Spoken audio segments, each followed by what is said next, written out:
The headlights barely cut through the fog, but my eyes were glued to the rearview mirror. Behind my car, her head was snapped back at a sickening 90-degree angle, her spine twisted like a broken lawn chair. She wasn't looking at the road. She was staring directly into my glass with wide, milky white eyes that glowed in the pitch black like a deer caught in a spotlight. Before I could even scream, she dropped from her waist onto all fours. Her palms and knees began violently slamming against the wet, freezing asphalt. She was sprinting down Route 11 at 50 miles an hour, her limbs moving with the frantic, disjointed speed of a starved spider, closing the gap between her face and my bumper in a matter of seconds. If you are driving the ridge of the Appalachian Mountains at night and you see someone standing on the gravel shoulder, the first unwritten rule of the hollows is simple. Do not look at their face in your rearview mirror. Keep your eyes fixed on the white lines of the road ahead. Do not check behind you. Do not wonder who they are. A local boy named Miller forgot that rule back in October of '98. Miller was working the late shift at the limestone mill just outside of town. By the time he punched his clock, it was 20 minutes past midnight. The air crawling off the ridges was freezing, carrying that heavy, damp scent of decaying autumn leaves, wet earth, and old coal smoke that settles deep into the valleys before a frost. His old sedan took a while to warm up, so he sat in the cabin with his jacket zipped to his chin, his breath forming faint gray plumes against the steering wheel. Route 11 is a treacherous stretch of asphalt even in broad daylight. It snakes through the mountains with sharp, blind switchbacks that hug the rock face on one side and drop off into sheer, black ravines on the other. At night, without a single street lamp for 30 miles, it feels less like a road and more like a tunnel carved through a mountain of solid ink. The digital clock on his dashboard glowed a dull green, casting a weak light over his hands as he navigated the first series of curves. The fog came out of nowhere. It didn't drift down from the sky. It seemed to bleed directly out of the dirt, rising from the ditches until it was a thick white wall hovering 3 feet off the pavement.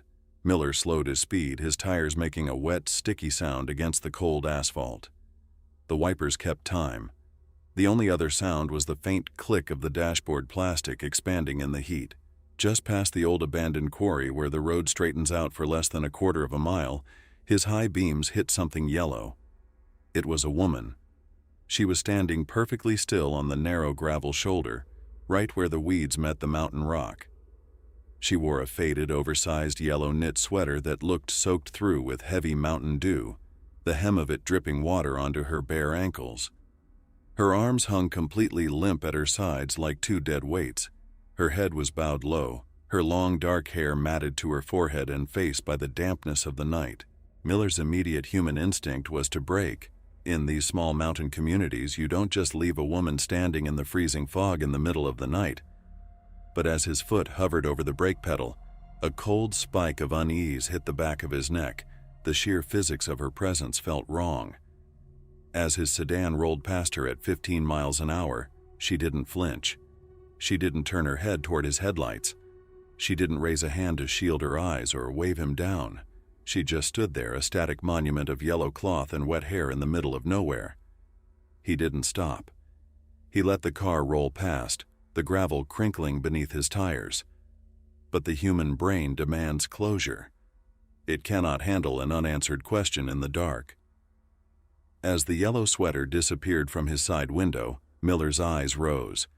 They darted up to the small rectangle of his rearview mirror. He looked. The moment his reflection caught the space behind him, his stomach dropped into a bottomless pit. The woman hadn't stayed still. The very instant his bumper passed her, her head had snapped backward. Her face was pointed completely skyward, her jaw unhinged and stretched wide open in a silent, agonizing yawn. Even from 50 feet away in the dead of night, her eyes were wide, glowing with an unnatural, milky white luminescence that caught the red tint of his taillights. Then, the head snapped down. The white eyes locked onto his mirror. She dropped. Her hands hit the gravel with a heavy, wet thud, and she began to run.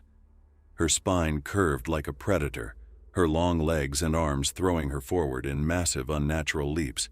Every time her palms hit the asphalt, it sounded like a wet slab of meat being dropped onto a kitchen counter. Miller slammed his foot down on the gas. The old sedan's engine screamed, the transmission groaning as the car lurched forward. He checked the mirror again. She was gaining. The spider-like silhouette was terrifyingly close, her unhinged jaw still open, her white eyes burning through the fog.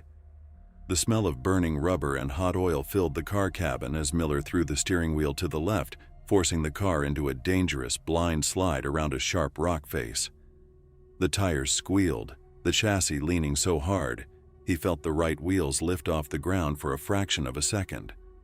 He corrected the spin, his hands white-knuckled on the leather, his breath coming in short, ragged gasps. When the car straightened out and he dared to look up at the glass again, the road behind him was empty. There was only the white fog drifting over the blacktop, only the silent, skeletal trees. Miller didn't slow down until he crossed the county line. He parked his car in the bright, fluorescent lights of a 24-hour gas station, his hands shaking so violently he couldn't get his wallet out of his pocket. He packed his bags the next morning and took a job out west, where the roads are flat and straight. He told his family it was for the pay, but everyone knew the truth. Miller never looked in a rearview mirror after dark again. The air in my bedroom grew so instantly cold that my breath froze into a thick gray cloud before my eyes, obscuring the dim light of my bedside lamp.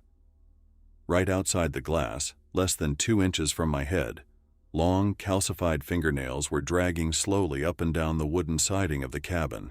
It was a heavy, rhythmic scratching, followed by a wet, gravelly breath that vibrated directly through the window pane and into the wood of my headboard. Every single piece of advice my family had given me whispered to stay perfectly still beneath the blankets, to plug my ears and wait for the sun. But my arm felt heavy, moving against my own will. My fingers wrapped around the plastic cord of the blinds, tilting the slats downward to look out into the pitch-black yard. When you are tucked into your bed deep in the mountain valleys and the night air turns still, pay attention to the silence. If you hear someone whistling a melody out in the dark woods, the second rule of the ridges is absolute. You do not whistle back, and you never, ever look out the window. Old Man Greer thought he was too mean for the mountain to scare. He learned the hard way. Old Man Greer lived in a small hand-hewn log cabin about 2 miles up the northern ridge, right where the old logging trails die out into the briar patches. He was a retired timber cutter, a man with leathered skin and hands so calloused they looked like tree bark. He didn't care for neighbors, he didn't care for electricity, and he certainly didn't care for old wives' tales. He lived alone with nothing but a wood stove, a radio that only picked up static, and an old 12-gauge shotgun leaning against his nightstand. It was a Tuesday night in late November when the silence fell over his ridge. Greer was sitting in his rocking chair, cleaning the grease off a crosscut saw by the light of an oil lamp. The wind, which usually roared through the valleys like a freight train, suddenly vanished. The constant, comforting background noise of the mountain, rhythmic chirping of crickets, the deep hooting of owls, the rustle of raccoons in the brush simply ceased. It was as if someone had placed a heavy, thick blanket over the entire forest, suffocating every living sound. Greer set his rag down. The quiet was heavy, pressing against his eardrums like deep water.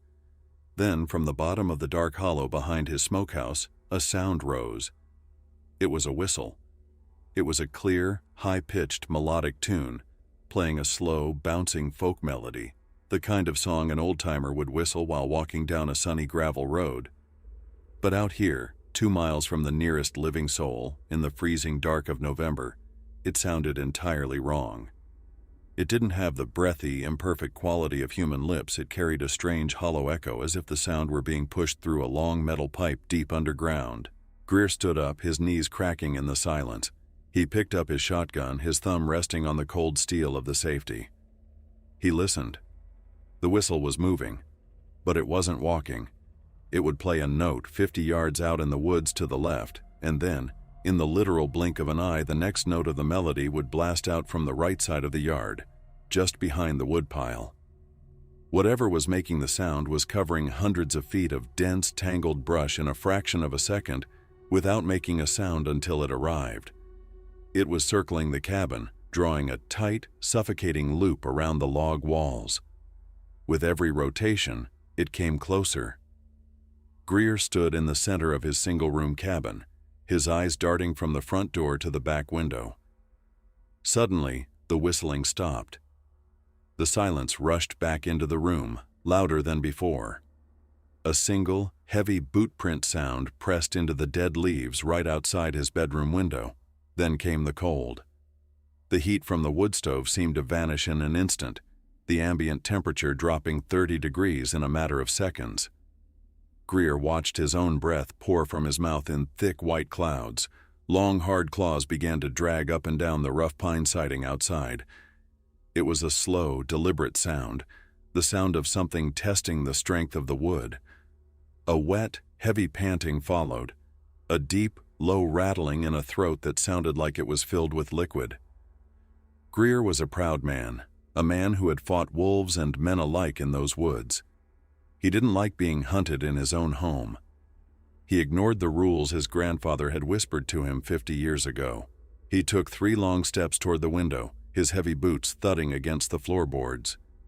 He reached out with a calloused hand, caught the plastic string of the blinds, and pulled them back to stare out into the dark. Nobody ever found out what old man Greer saw through that pane of glass. The next morning, the local mail carrier noticed Greer's front door swinging wide open on its hinges, letting the freezing mountain air howl through the house. The wood stove was choked with cold ash. The 12-gauge shotgun was lying in the middle of the floor, loaded, with the safety still on. Greer was completely gone. There were no signs of a struggle, no blood, and no footprints leading into the woods. The only clue left behind was on the bedroom window. There, on the inside of the glass, was a single, perfect circle of white frost, melted and refrozen into the shape of a wide-open human mouth. "Help, please." The voice coming from the deep center of the laurel thicket sounded exactly like my sister Sarah, who had vanished 3 days prior. I screamed her name, my boots tearing through the dead briars as I rushed toward the sound. But on the 3rd repetition, the words broke. "Help. Please." The final syllable didn't end. It stretched out, bending downward into a low, guttural, rhythmic growl that sounded like 2 massive boulders scraping together in the dark. Through the bare gray branches, an 8-foot-tall silhouette began to rise. It was unnaturally thin, its torso elongated like a starved animal, and its head was the clean, white skull of a deer, but its jaw was filled with rows of flat human teeth. The deepest parts of the Appalachian wilderness are old, dark places where the trees grow so thick the sun never touches the dirt. If you are out in those woods past dusk, and you hear a voice crying out for help repeating the same phrase over and over, the 3rd rule is your only protection. Do not call back. Do not follow the sound. No, you didn't. A tracker named Tommy forgot that 5 years ago during a search and rescue mission. Sarah was a 19-year-old college student who had gone missing while hiking a remote section of the state park line. By the 3rd day of the search, the volunteers had grown weary. The tracking dogs had lost the scent at a rocky creek bed, and the park rangers were beginning to talk about recovery rather than rescue. But her older brother Tommy refused to give up. He was an experienced woodsman, a hunter who knew every ridge and hollow in the county like the back of his hand. As the sun began to drop behind the western ridge, painting the sky in deep, bloody shades of orange and violet, Tommy pushed further into the unmapped hollows. The air was crisp and bit at his face, smelling of damp moss, pine needles, and the cold iron scent of an approaching winter storm. He carried a heavy flashlight and a hunting knife at his belt, his eyes scanning the forest floor for any sign of a broken twig or a footprint in the mud. The mountain shadow fell early in the valley, plunging the dense stands of hemlock into a cold, blue twilight. Tommy stopped to catch his breath, his hands resting on his knees. That's when the voice carried over the ridge. "Help. Please. Someone help me." Tommy froze. His heart leaped into his throat. It was Sarah's voice. It had that distinct nasal tone she got when she was crying, the words muffled by the distance but entirely recognizable. It came from a deep tangled thicket of mountain laurel about 60 yards down the slope. "Sarah!" Tommy screamed, his voice echoing off the rock faces. He lunged down the slope, his boots sliding through the loose shale and dead leaves. "Sarah, stay still, I'm coming." He ran 30 yards before his tracking instincts forced him to a sudden halt. He planted his boots, his breath panting heavily in the cold air. He listened. "Help. Please. Someone help me." Tommy felt a cold drop of sweat roll down his spine. The voice had called out again, but something about it made his skin crawl. The pause between the word "help" and the word "please" was exactly 1 second long. The pitch didn't waver. There was no intake of breath before the sentence started. There was no exhaustion, no panic, no variation at all. It sounded like a high-quality audio recording being played on a loop by a machine. Then the voice called out a third time, and the machine broke. "Help! Please!"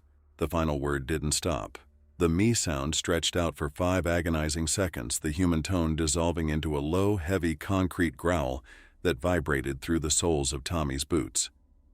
The thick laurel branches at the edge of the clearing began to rustle violently, though there was no wind. Something massive was moving through them, parting the dense, woody stems with ease. Tommy raised his flashlight, his hand trembling so badly the beam of light danced erratically across the brush. From the shadows of the thicket, the shape emerged. It stood nearly 8 feet tall, but it was hunched over, its skeletal spine protruding through patchy, matted gray fur. Its arms were unnaturally long, ending in thick, blackened fingers with curved claws that scraped against the dirt. But its face was a nightmare. It was the bleached white skull of a buck, its antlers broken and jagged. Inside the dark hollows of its eye sockets, 2 wide, milky white orbs glowed with a pale, cold light. As the light hit its face, the creature's jaw didn't move.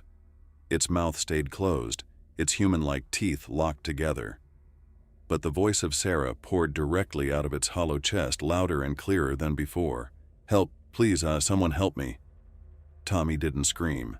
He knew that if he turned his back and ran, the creature's predator instinct would snap, and it would cross the clearing before he could take 3 steps.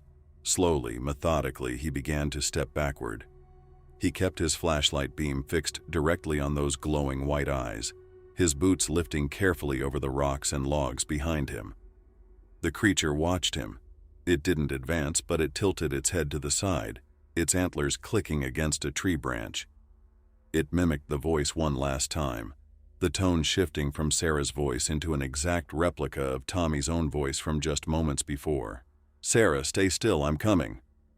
Tommy reached the edge of the dirt road, threw himself into the cab of his truck, and slammed the locks down. He survived because he didn't follow the voice into the dark. He survived because he remembered the rule.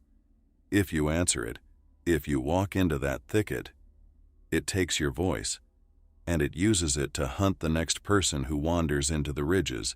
The mountains don't forget. They sit out there in the dark, ancient and patient, watching the roads and the houses from the ridges. If you live in the valleys, you learn to respect the things that hide in the fog. You learn to listen to the silence when the woods go quiet. If you are ever driving Route 11, or if you hear that strange hollow whistle outside your window, or a voice calling your name from the laurel thickets, remember what happened to the folks who forgot. Keep your eyes on the road, keep your blinds shut tight, and never ever answer the dark.